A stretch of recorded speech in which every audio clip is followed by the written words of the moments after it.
తొలి టీ20లో గెలిచి ఫుల్ జోష్లో ఉన్న టీమిండియా శుక్రవారం రాయ్పూర్ వేదికగా జరిగే రెండో టీ20 మ్యాచ్కు సిద్ధమైంది. రెండో టీ20లోనూ గెలిచి సిరీస్లో తమ ఆధిక్యాన్ని 2-0కు పెంచుకోవాలని పట్టుదలగా ఉంది.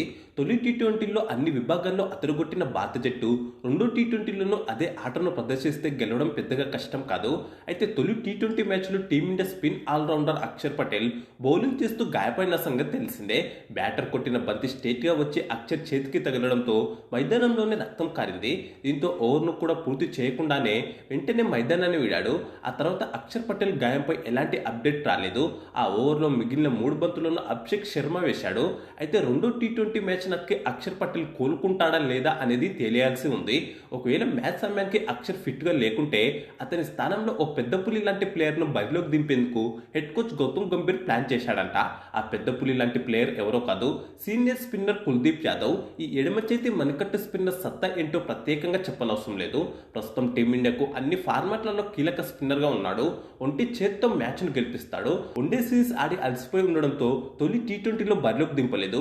రెండో టీ20లో అక్షర్ ఆడకుంటే కుల్దీప్ యాదవ్ను బరిలోకి దింపడం ఖాయమనే చెప్పుకోవాలి.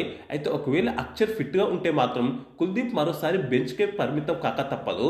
అలాగే టీమిండియా ప్లేయింగ్ లెవెల్లో కూడా ఎలాంటి మార్పులు చేయకపోవచ్చు. విన్నింగ్ కాంబినేషన్ని బరిలోకి దింపొచ్చు. కానీ హెడ్ కోచ్ గంభీర్ మనసులో ఏముందో మనం ఊహించడం కష్టం. మూడో వన్డేలో బ్యాటు బాల్తో అదరగొట్టిన తన శిష్యుడు హర్షిత్ రాణాను ఎలాగైనా సరే తుది జట్టులోకి తీసుకోవాలని భావిస్తే శివం దూబే స్థానంలో అతడిని ఆడించినా ఆశ్చర్యపోవాల్సిన అవసరం లేదు. ఎందుకంటే కొంతకాలంగా శివం దూబే బాల్తో రాణిస్తున్నప్పటికీ బ్యాట్తో రాణించలేకపోతున్నాడు. మొత్తంగా రెండో టీ20కి టీమిండియా ప్లేయింగ్ లెవెన్ ఇలా ఉండొచ్చు.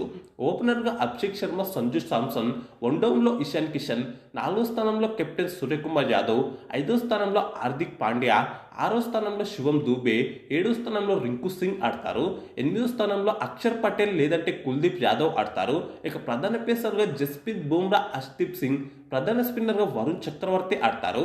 అయితే తొలి టీ20లో రాణించలేకపోయిన సంజు శాంసన్, ఇషాన్ కిషన్, శివం దూబే, జస్ప్రీత్ బుమ్రా రెండో మ్యాచ్లో సత్తా చాటాల్సిన అవసరం ఉంది. ఇప్పుడు మ్యాచ్ వేదికైన రాయ్పూర్ పిచ్చు ఎలా ఉంటుందంటే 22 గజాల ఈ పిచ్చు బ్యాటు బాల్ మధ్య మంచి సమతుల్యతను అందిస్తుంది.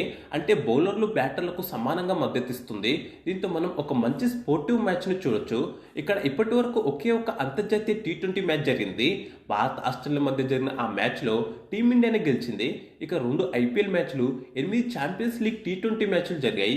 ఈ పిచ్పై ఇప్పటి వరకు ఒకే ఒకసారి 200+ స్కోర్ నమోదైంది. అత్యధిక స్కోర్ 253 పరుగులు కాగా అత్యల్ప స్కోర్ 27గా ఉంది. జట్లు 40% మ్యాచ్ల్లో, సెకండ్ బ్యాటింగ్ చేసిన జట్లు 60% మ్యాచ్ల్లో గెలిచాయి. కాబట్టి టాస్ గెలిచిన కెప్టెన్ ముందుగా బౌలింగే ఎంచుకోవచ్చు.